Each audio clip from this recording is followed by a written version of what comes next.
Mr. President, Mr. General Secretary, distinguished delegates, half a world away from this place of peace, the firing, the killing, the bloodshed in two merciless conflicts have for the first time in recent memory diminished after adding terrible new names to the roll call of human horror. Names such as Halabja, Medashar, and Spinbuldak. There is today hope of peace in the Persian Gulf and Afghanistan.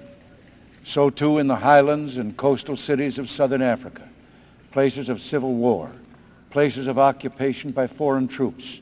Talk of peace is heard.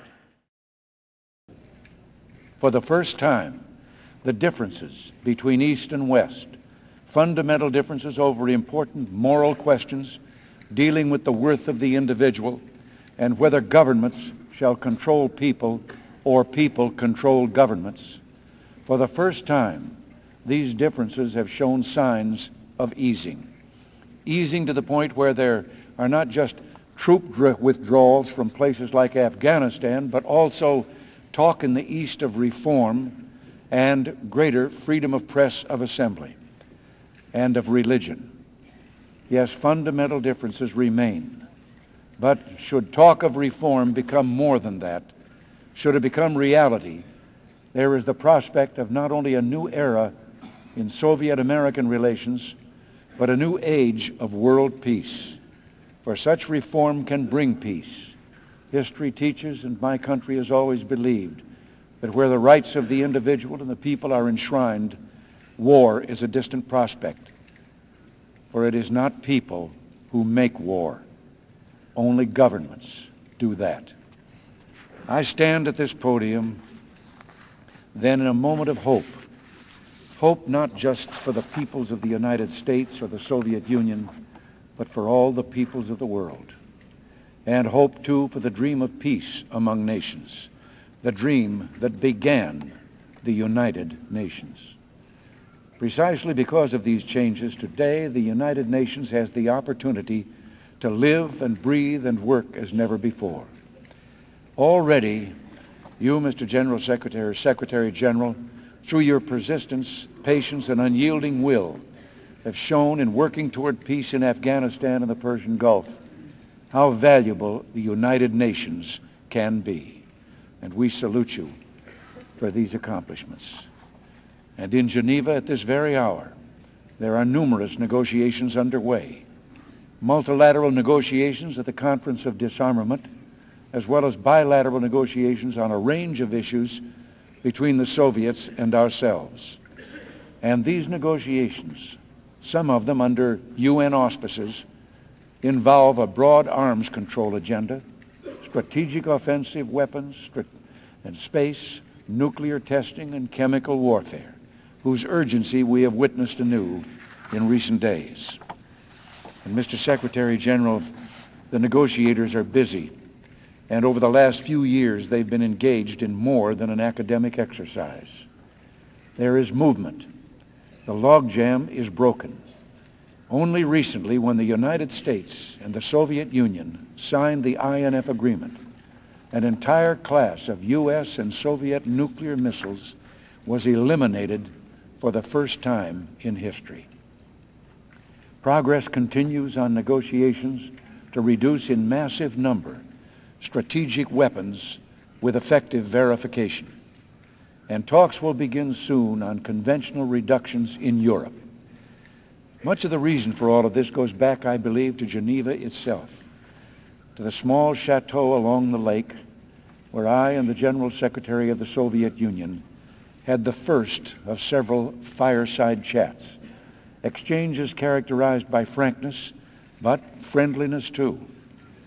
I said at the first meeting in Geneva that this was a unique encounter between two people who had the power to start World War III or to begin a new age of peace among nations.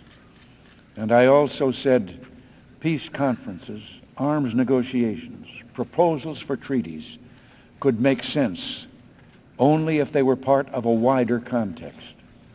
a context that sought to explore and resolve the deeper underlying differences between us.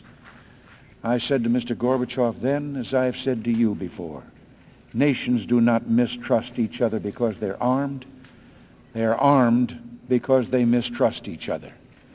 And in that place, by that peaceful lake in neutral Switzerland, Mr. Gorbachev and I did begin a new relationship based not just on engagement over the single issue of arms control, but on a broader agenda about our deeper differences, an agenda of human rights, regional conflicts, and bilateral exchanges between our peoples. Even on the arms control issue itself, we agreed to go beyond the past, to seek not just treaties that permit building weapons to higher levels, but revolutionary agreements that actually reduced and even eliminated a whole class of nuclear weapons.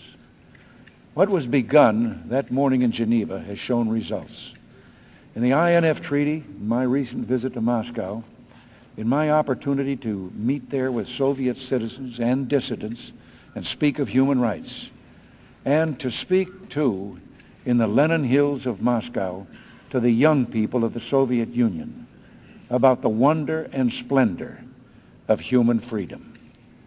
The results of that morning in Geneva are seen in peace conferences now underway around the world on regional conflicts, and in the work of the UN here in New York, as well as in Geneva. But Mr. Secretary General, history teaches caution.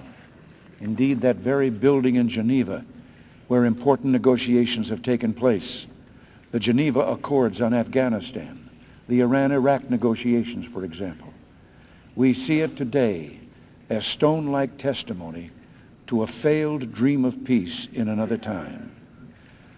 The Palais des Nations was the headquarters of the League of Nations, an institution that was to symbolize an end to all war. And yet today, that institution and its noble purpose ended with the Second World War. Ended because the chance for peace was not seized in the 1930s by the nations of the world.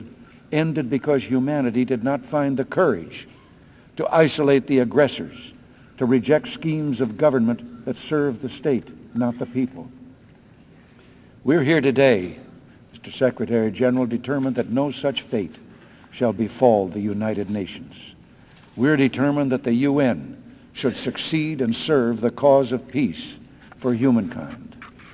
So, Mr. Secretary General, we realize that even in this time of hope, the chance of failure is real, but this knowledge does not discourage us.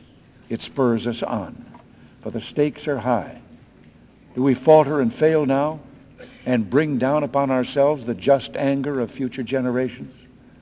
Or do we continue the work of the founders of this institution and see to it that at last freedom is enshrined and humanity knows war no longer, and that this place, this floor, shall be truly the world's last battlefield? We are determined it shall be so. So we turn now to the agenda of peace.